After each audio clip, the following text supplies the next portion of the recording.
like when they were like researching all this stuff, like archaeologists like against the Bible, like trying to disprove the Bible. Yeah. And then like that the more they found, like they became Christians through skepticism against the Bible. Yeah.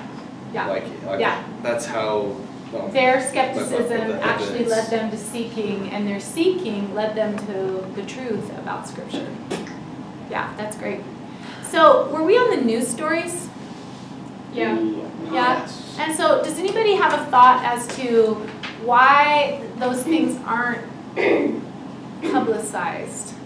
Okay, you guys have spoken a lot. Is anybody else? I want to come back to if nobody else does on this, but why these things aren't publicized? Or if somebody else has something they want to say having to do with archaeology, I'll take that too. I got it. Oh, boy, The publicized. Oh, the publicized, okay. Now, I might be wrong, but a lot of the news that we have is liberal, and so then they don't like to talk about God and stuff because. Well, because they don't necessarily. The media can be liberal, and the media also like we said with what's the movie called we watched, Expelled. Yeah. You can lose your job, you can lose your career. Good one. Points. Kelly Rebecca. Point. I have something to talk about archaeology. Okay. So, Ehud Ledger found a piece of broken pottery at Masada with inscription that read Herod the Great Kingdom. Okay, Herod. So in Masada, Tel Masada, there was a piece of pottery that had Herod's name on it. Yeah, and then it's dated to the time that it was ruling in 19 BC. Okay. Which matches with Bible. Okay. Yeah. Cool. Cool. Once again, facts from Scripture So being cool. verified. Yes, Karis.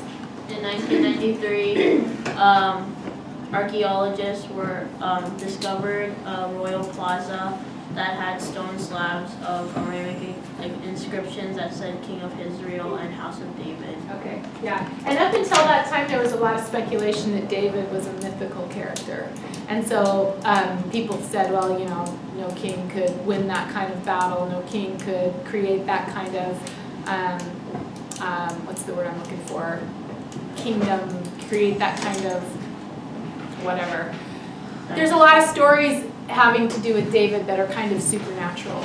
And so a lot of people thought he was a mythical character. That proved that he was real. So cool. All right, did you guys have something else you want to add on that? That was pretty much what makes sense. Okay. What I said? Pretty much. Attaboy. Yeah. You got some bros over there thinking on the same wavelengths. Juicy Okay. J. Okay. He is sharing his Christmas Juicy tree J. bread and all right, so song? regarding the seed, on to the next question here. In what ways does Jesus confirm the truth, accuracy, and reliability of Scripture, and why? Why is that important? Charmaine and then Gavin. His life fulfills the Old Testament prophecy. His life fulfills the Old Testament prophecy. That's right. Jesus, how does it go? Christ affirmed Tanakh foretold the coming up. We were talking about that. Okay, so Gavin. He quotes the Old Testament. What? He quotes the Old Testament. He quotes the Old Testament. All the So, time he quotes the Old Testament. Like to prove any point, he would just quote the Old Testament. And so so Jesus being God, and then if he wouldn't quote his own word, that would mean that it was something wasn't right with him. But because he quotes it, that affirms that it is right. So And it's that cool it is- because you got the Old Testament that's all fulfilled in Jesus, and then you've got the fulfillment of the law, relying on the law in whatever he says. Plus, he says that I didn't come to abolish the law. What did I come to do? Fulfill. Fulfill it. He says not until heaven and earth disappear is one little dot of that law going to disappear. It's all going to stay there. It's all important. I didn't come to abolish it. I came to fulfill it. And if he's God, you have to trust what he says as the Word. truth. And that's the whole reason, people, listen up, buttercups, that's the whole reason that we studied the divinity of Jesus and the resurrection of Jesus before we studied the divinity of Scripture, because Jesus himself has so much to say about Scripture that it doesn't matter what Jesus says about Scripture if you don't think Jesus is God. But as soon as you have a good case for the divinity of Christ, then everything he says you have to take seriously. I think there's some telecommunication going back and forth here, and I'm not pleased. Who? Look at my eyeballs and tell me you weren't passing nonverbal messages back and forth to Chris Martin. Look in my eyes. Well, now, Look in my eyes. now Tell me you can't weren't. tell which one he's like. What kind of message? I'd like that to stop. Okay, birthday boy? Yeah. Okay, got you. All right. So, let's talk about the last one. Your friend says to you, there are lots of ancient books about Jesus. Why weren't any of those selected for the canon of Scripture? Who decided on what makes the canon anyway? God. What could you offer? Duh. Okay, so Aaron would say, well, God decides, duh. Is that going to help? Is that going to help? Just to say, well, God decided. No. Why wouldn't it? Okay, well, maybe it's It's true though. It's Yeah. true, but how does that, what does that do? There's no explanation. They don't believe in it, so those black guys. So that's what? So that's back what? No. I don't know. What did you say? I said that since they don't believe in it, they'll be like, ah. Oh, right. They'd just be like, oh, God did it. Well, that's a typical Christian sort of answer. Where's the what's the meat? Where's the evidence? Yes. Well, I was going to say, if you want to put an actual historical name on it, they'd be Emperor Constantine in Right. the 3rd century, because he was dealing with, I think, was it heretics or something like that? Yes, heretics like Marcion was Yeah. one of the Yeah, so he heretics was that he. dealing with the problem with that, so he decided to solve that. He brought in, what was the word we used for the meeting? It was like describe The the different, Council of Nicene, or the it was like the type meeting, like when all the different, like, Ecumenical Council? yeah, that, just we call like all the different strands of Christianity together, and they decided on what's actually now the canon of the Bible. But what actually like decides it is those things that we've talked about in class. I can't remember exactly what they are right now off the top of my head, but Right.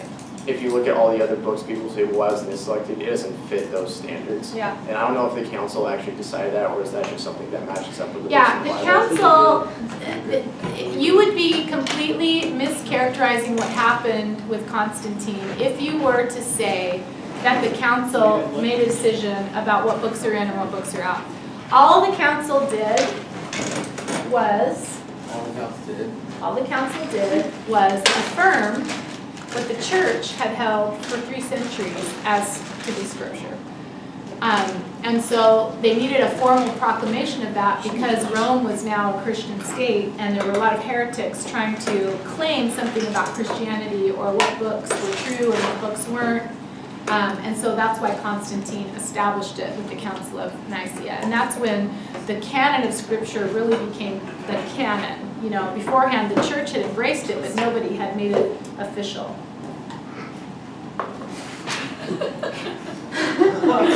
You're not having your best day. Hey, I put in 3 good points. Yeah, but you know what? You don't just check out after 3 points. I'm still checked in. No, I'll tell you what you said. You're talking about Scripture. What?